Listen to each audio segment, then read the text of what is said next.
사도행전 20장 3절에서 38절 말씀. 그곳에서 석 달 동안 머물렀습니다. 그는 거기서 배를 타고 시리아로 가려고 했는데 유대 사람들이 그를 해치려는 음모를 꾸미자 마케도니아를 거쳐 시리아로 돌아가기로 결심했습니다. 바울과 동행한 사람은 베레아 사람 브로의 아들 소바더, 데살로니가 사람 아리스다고와 세군도, 더베 사람 가이오, 디모데, 아시아 사람인 두기고와 드로비모였습니다.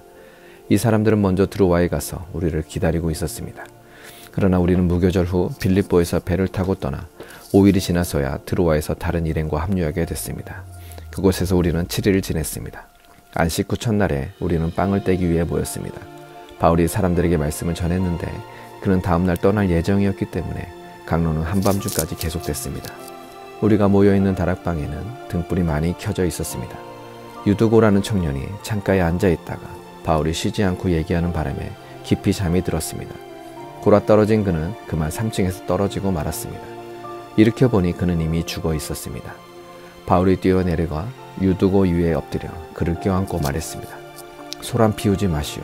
그에게 목숨이 있소. 그러더니 바울은 다시 위층으로 올라가 빵을 떼어 먹은 후 날이 셀 때까지 오랫동안 강론을 하고서 떠났습니다. 사람들은 살아난 청년을 집으로 데려가 많은 위로를 받았습니다. 우리는 먼저 출발해 배를 타고 아소로 가서 그곳에서 바울을 태울 예정이었습니다. 그가 거기까지 걸어가기로 했기 때문에 미리 약속해둔 것입니다.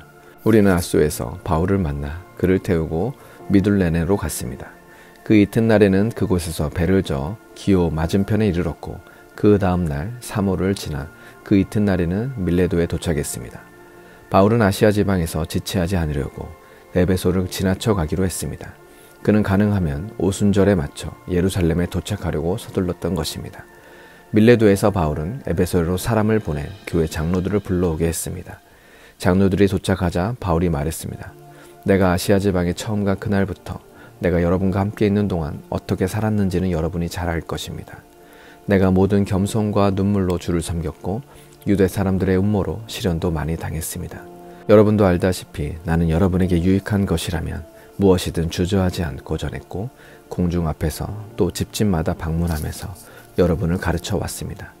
유대 사람들과 그리스 사람들 모두에게 회개하고 하나님께 돌아와 우리 주 예수를 믿어야 한다고 선포했습니다. 그리고 지금 나는 성령의 강권하신 가운데 예루살렘에 가려고 합니다.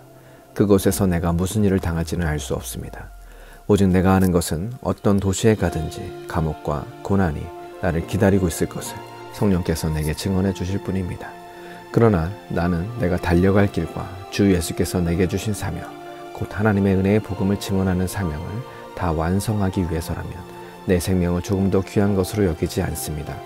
내가 지금까지 여러분 가운데 다니면서 하나님 나라를 전파해 왔으나 이제 여러분이 다시는 나를 보지 못할 거라는 것을 압니다. 그래서 오늘 내가 여러분에게 분명히 선언하지만 여러분 가운데 누가 멸망에 빠진다 해도 그것은 내 책임이 아닙니다. 나는 하나님의 모든 뜻을 주저함 없이 여러분에게 전파했기 때문입니다.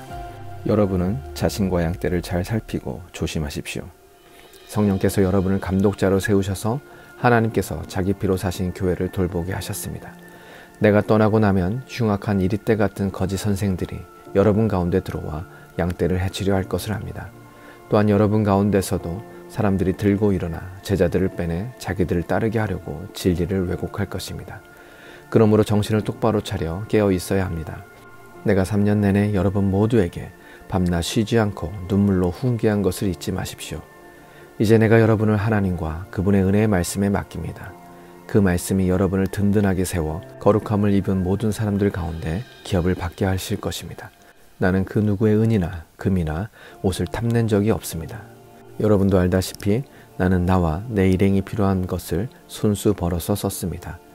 이처럼 내가 모든 일에 모범을 보였으니 여러분도 약한 사람들을 도우며 주는 것이 받는 것보다 복이 있다 라고 하신 주 예수의 말씀을 기억해야 합니다. 바울은 이 말을 마치고 나서 그들 모두와 함께 무릎을 꿇고 기도했습니다. 그러자 그들은 모두 소리내 울면서 바울을 껴안고 입을 맞추었습니다. 다시는 그의 얼굴을 보지 못할 것이라는 말 때문에 그들은 더욱 슬퍼하며 바울을 배타는 곳까지 전송했습니다. 사도행전 24장. 5일이 지나자 대제사장 아나니아가 몇몇 장로들과 더둘러라는 변호사를 데리고 가이사라에 내려왔습니다. 그들은 총독 앞에서 바울을 고소했습니다. 바울이 불려 나오자 더둘러가 그 사건을 벨릭스 앞에 고소해 말했습니다. 우리는 각하의 다스림 아래서 오랫동안 태평성들을 누리고 있습니다. 각하의 성견 지명은 이 나라의 개혁을 가져다 주었습니다. 벨릭스 각하, 저희는 언제 어디서나 이것에 대해 깊은 감사를 드리고 있습니다. 이제 더 이상 각하께 폐가 되지 않도록 간단히 말씀드리겠으니 각하께서는 관용을 베푸셔서 저희 말을 들어주시기 바랍니다. 저희가 알아보니 이 사람은 전염병 같은 사람으로 온 세상에 퍼져 있는 유대 사람들 가운데 폭동을 일으킨 사람입니다. 그는 나사렛 이단의 우두머리이며 심지어 성전까지 더럽히려고 했습니다.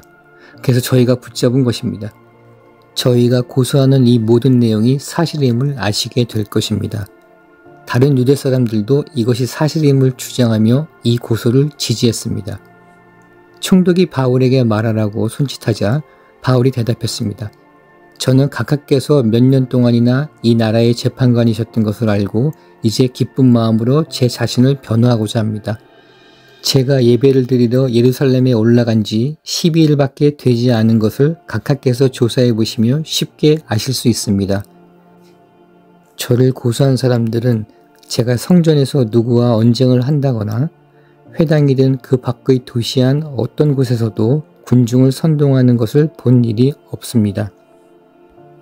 그러니 그들은 자기들이 지금 고소한 내용을 각하께 충분히 증명할 수 없는 것입니다. 그러나 제가 각하께 이것은 시인합니다. 저는 이 사람들이 이단이라고 말하는 그 도를 따라 우리 조상의 하나님을 섬기며 율법과 예언서에 기록된 모든 것을 믿습니다. 또 이 사람들과 마찬가지로 하나님께 같은 소망을 두고 있으니 그것은 의인과 악인의 부활이 있을 것이라는 것입니다. 그렇기 때문에 저는 하나님과 사람 앞에서 항상 거릴 길 없는 양심을 지니려고 애쓰고 있습니다. 저는 제 민족에게 구제금을 전달하고 예물도 드리려고 여러 해 만에 예루살렘에 왔습니다. 이들은 제가 성전에서 정결의식을 행하고 예물 드리는 것을 보았습니다. 그때 제 주위에는 군중도 없었고 저는 어떤 소란에도 개입되지 않았습니다. 그 자리에는 다만 아시아 지방에서 온 몇몇 유대 사람들이 있었는데 만약 저를 고소할 일이 있었다면 그들이 직접 고소 내용을 들고 여기 각하 앞에 와 있어야 할 것입니다. 그렇지 않다면 여기 있는 이 사람들이라도 제가 유대 공회 앞에 섰을 때 무슨 죄목을 발견했는지 말해야 할 것입니다. 저는 다만 이 사람들 앞에 서서 내가 오늘 여러분 앞에 재판을 받는 것은 죽은 사람의 부활에 대한 문제 때문이다 라고 한마디 외쳤을 뿐입니다. 그러자 그 도에 대해 익히 잘 알고 있었던 벨릭스는 루시아 천부장이 오면 그때 판결하겠다 라고 말한 뒤 재판을 연기했습니다. 벨릭스는 백부장에게 명령해 바울을 지키되 그에게 어느 정도 자유를 주고 필요한 것을 그의 친구들이 가져다 주는 것도 허락하라고 했습니다. 며칠 뒤 벨릭스는 유대 사람인 아내 드루실라와 함께 나타났습니다. 그는 바울을 불러들여 그리스도 예수를 믿는 믿음에 관해 바울이 설명하는 것을 들었습니다. 바울이 정의와 자기의 절제와 다가올 심판에 대해 설명하자 벨릭스는 두려워하며 말했습니다. 이제 됐다. 가도 좋다. 내가 편한 시간에 다시 부르겠다. 동시에 그는 혹시 바울이 자기에게 뇌물을 바치지 않을까 하는 바람에서 바울을 수시로 불러들여 함께 이야기를 나누었습니다. 2년이 지난 후 벨릭스의 뒤를 이어 보르기오 베스도가 총독이 됐습니다. 그러나 벨릭스는 유대 사람들에게 환심을 사려고 바울을 그대로 감옥에 내버려 두었습니다.